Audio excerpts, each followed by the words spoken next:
کابرایەکی نەخۆشێکی سەختی هەیە، ئەگەڕێ بە دوای پزیشکی کارا و زیرەک و لێ هاتووە تا پزیشکێکی چاکە دۆزێتەوە. پزیشک پێڵێ تۆ ئەم نەخۆشیەت هەیە، ئەمەش چارەکێتی ڕاچێتەیەکی بۆ نووسێ. نەخۆشەکەش ڕاچێتەکە وەرەگرێ، ئەڕوا کۆپیەکە بە هەزارها نوسخەی لەو کۆپیەکە دابەشێکە بەسەر ئەو کەسانی هەمان نەخۆشیان هەیە. ئەو خەڵکە هەمووی سوودی لێ وەرگرتووەش، خوای گەورە شیفای یاون.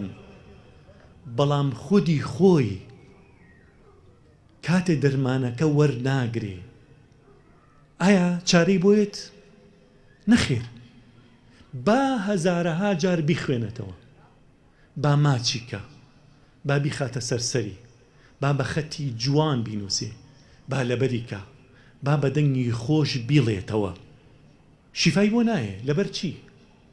لەبەرەوەی بەس ڕاچێتەکەیە، بەگوێی دکتۆرەکەی نەکردووە، ڕاچێتەکە دەرمانی نەکڕیوە، ئەگەر دەرمانیشی کڕیبێ نەی خواردووە، سوودی لێ وەرنەگرتووە. ئازەکانم داخی داخانم حاڵی زۆرمان ئاوایە، خوا پەنامان بە، خوا پەنامان بە. ئێمە هەموو جارە گوێمان لێیە ئەهل القورآن ئەهل الله وخاصته، خەیركم من تعلم القورآن وعلمه. زۆر دڵمان خۆشە بێ، بەڵام ئایا لە حەقیقەتدا بووینەتە ئەهلی قورآن؟ لە حەقیقەتدا بووینەتە خاصة القورآن وخاصة الله؟ ئەبێ پرسیار لە خۆمان بکەین. خوێندنەوەی قورآن زۆر گەورەیە، لەبەرکردنی زۆر گەورەیە. خوێندنەوەی بەدەنگی خۆش، دڵخۆشکردنی مسلمانان بەو قورآنە پیرۆز زۆر گەورەیە. گریاندنیان بە قورآن زۆر گەورەیە، بەڵام گریاندنیان بە قورآن و خۆت سوود لە قورآنەکە نەکەی، وەکو ئەوەیە ئەو کابرانە خۆشە دەرمانەکە یا بە خەڵکی سوودیان لێ وەرگرت، چێژیان لە قورآنەکە کرد، بەڵام خودی خۆی دەرمانەکەی وەرنەگرت. ئیمامی غەزالیە فەرمێ ڕەحمەتی خوای لێبێ لە ئیحیا، ئەفەرمێ چی؟ ئەفەرمێ بەشێک لە ئەهلی قورآنە خوێندنەوە دەنگیان خۆشە، حاڵەتێکیان بۆ دروسە بێ، چێژی لێ وەرەگرنم، بەڵام لە حەقیقەتدا چێژیان لە قورآنەکە وەرنەگرتووە، چێژیان لە دەنگی خۆیان وەرگرتووە. معجبن بە دەنگی خۆیان نەک بە قورآنەکە، معجبن بە دەنگی خۆیان نەک بە قورآنەکە.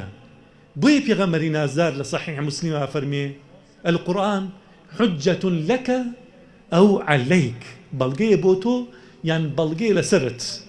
گوێ بگرن، ئەنەسی کوڕی مالک، بەڕای کوڕی عازب، ئەمانەیان فەرموو رب تالي للقرآن والقرآن يلعنه. زۆر کەس خەڵکانێک قورآنە خوێنن بەڵام قورآن نەفرەتی لێکات. چۆن؟ گوێ بگرە، ئەخوێنێتەوە ئەلا لعنة الله على الظالمين، کەچی خۆش بەشێکە لە ستەمکار. با قورآنی لەبەر بێ، با لە قورآن تێگەشت بێ، با تەفسیری کرد بێ بۆ خەڵکی، با تەدەبوری هەبێ، با بەدەنگی خۆش بیخوێنێتەوە. خوا پەنامان با قورآن لعنەتی لێکا بەبێ خۆی بزانێ. ئازەکانم ئەگەر بەڵگەتانەوێ سەیری خەوارج بکەن، پێغەمبەر فەرمی عەلەیهی السەڵات وسەلام تخرج خارجة فيكم، أفرمي ليس صلاتكم إلى صلاتهم بشيء ولا صيامكم إلى صيامهم بشيء ولا قراءتكم للقرآن إلى قراءتهم بشيء، يقرؤون القرآن لا يتجاوز تراقيهم. جاء فرمي يخرجون من الدين كما يخرج السهم من الرمية. كاتي نيشيرفان تیرەکە ئاوێژێ بۆ نێچیرێک، ئەوەندە بەهێز لێ ئەدا تیرەکە لەشی نێچیروانەکە ئەچێتە دەرەوە.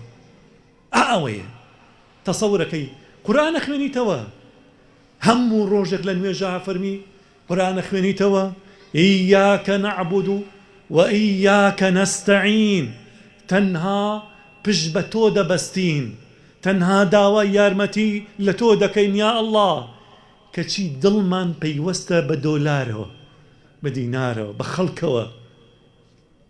ئەو قورآنە ئەفرۆشین لەبەرەوەی کەمێک دنیامان دەستکەوێ، لەبەرەوەی کەمێک لایەکی زیاترمان دەستکەوێ. حەسازەت کوشتون یەگەر قورآن خوێنێکی دیکە خەڵکێکی دیکە زیاتر گوێی بۆ بگرێ، زیاتر ناوی بەرن، لایکی زیاتری بۆ بێ. بۆیە مەحوی شاعر فەرمێتی لە دڵدا خەڵق و خودا بوو فائیدەی چی کە دەم پڕ بێ لە ئیاکە و ئیاکە. لە دڵ تا جگە ئەڵڵا جێ کەسێکی دیکە بوو تا ئێوارە بڵێ ئیاکە نەعبود و ئیاکە نەستەعین. تەوحیدت لەکوێ؟ کوا تەوحید؟ کوا یەکتاپەرستی؟ قورئانە خوێنیتەوە فەرمێ وەقەضا ڕەبوکە ئەللا تەعبودوا ئیلا ئیاه وبالوالدین ئیحسانا. قورئانە لەبەرە لەگەڵ باوکو دایکتا خراپی. حجة عليك يوم القيامة. باشا قرآن اخويني توفرميتي يا أيها الناس قد جاءتكم موعظة من ربكم وشفاء لما في الصدور. شفاء يبو أويل سنكانا كبر لابا، غرور لابا، عجب لابا، رق لابا، خوب قورزاني لابا، حسادت لابا. قرآن لبركة كبره، قرآن لبركة غرورته، قرآن لبركة حسادت بخلق ديكابه، قرآن لبركة دل برا لرقو كينا برانبر مسلمانان. قرآن اخواني توا علي ربنا جال دعاء آية دعاء كان اخواني تولتي ولا تجعل في قلوبنا غلا للذين تي آمنوا. خوايا توز قالكيش رق لدل ما ناجينكي توا برانبر بروادران كچي تنها خوشويسيد بو جماعتكي خوته مسلماناني ديك دركدو الرق الليتي فتوى شدي أبي الرق الليان به. كوا شفاء لما في الصدور. قرآن شفاء لما في الصدور. بلام تو دربانك بدا سوية ما تي أكي يخواني توا خلقي بيه قرياني بلام چاري ما في الصدور بينا كدو چون كورا نقرتوها چون كورا نقرتوها